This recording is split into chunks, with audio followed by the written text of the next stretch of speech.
Tudo bem com vocês, amigos? Como é que vocês estão? Eu abri um vídeo aqui agora, e agora que o canal voltou a falar exclusivamente de direito, com um dado importante. E esse dado não tem conotação política, tá? Até tem, mas cada um interpreta como quiser. Mas eu vou dar um número para vocês.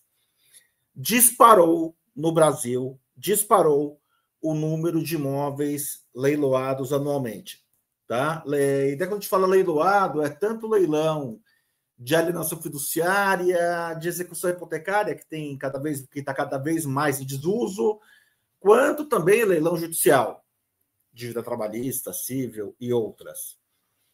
No ano de 2022, nós tivemos no Brasil 9 mil imóveis leiloados.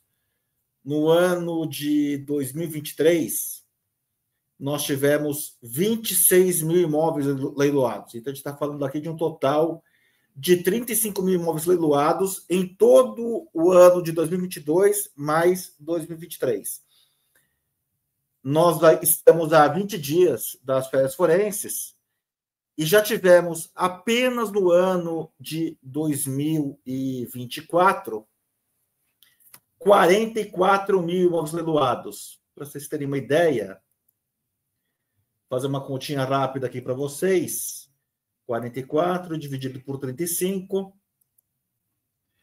Nós tivemos em 2024 um crescimento de 25,71% de imóveis leiloados em relação aos anos de 22 e 23 somados. Pois bem, o que eu quero falar com isso? E isso daqui é muito importante. Eu trabalho com leilão de imóveis, tanto assessorando pessoas que querem comprar imóveis em leilão, quanto, por vezes, fiz muito disso na minha vida, ainda faço, impedindo, eventualmente, que alguém que tenha uma condição judicial de perder o imóvel em leilão.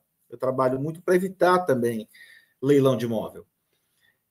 Eu estava conversando hoje com um advogado aqui do escritório, né, quando a gente estava indo almoçar.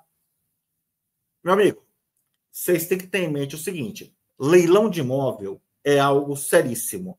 Quando o seu imóvel chega ao ponto de ser penhorado, e é agendada uma data para a realização do leilão, significa dizer que você está num momento gravíssimo do processo. Você está naquele momento que não adianta você virar e falar assim: puxa, semana que vem eu procuro advogado.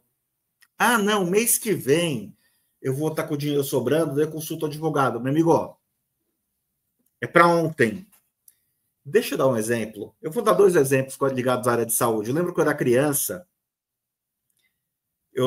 criança e eu tive hepatite. Eu lembro que eu fui com minha mãe no médico, tal, ele deu o diagnóstico de hepatite, acho que era tipo A ou B, não lembro agora que tipo que era. Ele deu o diagnóstico de hepatite, daí do diagnóstico, tratamento, além de medicação, etc., eu deveria ficar 2 meses de cama. E daí, quando eu cheguei em casa, eu comecei a colocar os shorts, o tênis, o quichute, né? Que é o que tinha na época. Minha mãe, onde você vai?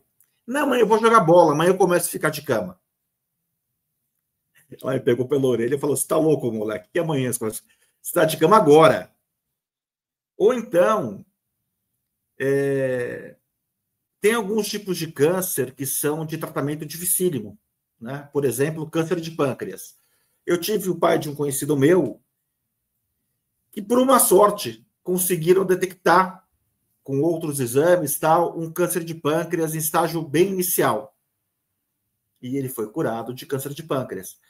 Meu amigo, o que eu quero explicar para você é o seguinte: se você tem um imóvel que está penhorado para ir a leilão, o análogo disso na área médica seria você estar com câncer de pâncreas. Numa fase que ainda dá para fazer alguma coisa, mas é para ontem. É para ontem. E eu vou explicar alguns agravantes ainda, tanto da lei de alienação fiduciária quanto da conduta do judiciário de forma geral. Cada vez mais é mais importante que você faça algo para impedir o seu leilão. E só para fazer um disclaimer aqui para o pessoal, eu vou fazer vídeos tanto para quem tem interesse em adquirir imóvel leilão, quanto para quem eventualmente pode perder o imóvel leilão. Mas tanto por imóvel de alienação fiduciária, quanto por imóvel de leilão judicial ou extrajudicial, por exemplo, em alienação fiduciária, existe uma súmula do TJ de São Paulo, que é a súmula número 5, que ela diz basicamente o seguinte: ocorrido o leilão, ainda que haja algum erro na formação da dívida, se respeita o direito do arrematante. Então, o judiciário está falando o seguinte: olha, o arrematante, depois que ele arremata o imóvel, ele não perde mais o imóvel. Se houver algum erro na formação da dívida, da contagem dos juros, ausência de notificação, daí o arrematado, quem sofreu a arrematação, o devedor fiduciário, o devedor fiduciante, ele vai poder ajuizar uma ação de perdas e danos contra o banco, contra a construtora, etc., contra o cartório que promoveu, mas você preserva o direito do arrematante. E essa tendência também hoje cada vez mais ocorre em leilões judiciais. Então, por exemplo, você é um embargante, você é um terceiro de boa-fé. Você comprou imóvel e esqueceu de passar a escritura por qualquer motivo, ou por falta de grana. Você priorizou fazer uma viagem de férias com a família, e daí você descobriu que tem que gastar 30 pau de escritura. Não, deixa para fazer depois. Desse ínterim, o vendedor do seu imóvel, sofreu um leilão trabalhista. Ele sofreu um leilão trabalhista. É importantíssimo que você se mexa, que você apresente embargo de terceiro antes do leilão acontecer. Porque existe uma tendência no judiciário que também é a de proteger, o terceiro de boa-fé, no caso, o arrematante. Se você houvesse proposto o embargo de terceiro antes do leilão, talvez o arrematante nem tivesse comprado imóvel, etc. Agora, não tem como o arrematante saber da existência de um terceiro que não está registrado sequer na matrícula do imóvel. Sim, ainda hoje se ganha na justiça embargos de terceiro após o leilão, mesmo após o leilão ter acontecido, quando você prova que era um embargante, que era um comprador, que apenas não registrou, etc., e acaba se impondo a essa pessoa apenas e tão somente o ônus da sucumbência. Mas a tendência é de modificar. Tá? Eu tive um caso no Rio de Janeiro, um embargo de terceiro cível, mesma situação, onde o juiz pegou, falou, e eu vou falar uma triste verdade para vocês: tecnicamente eu não acho que está errado. Do ponto de vista técnico, do direito, eu não acho que está errado.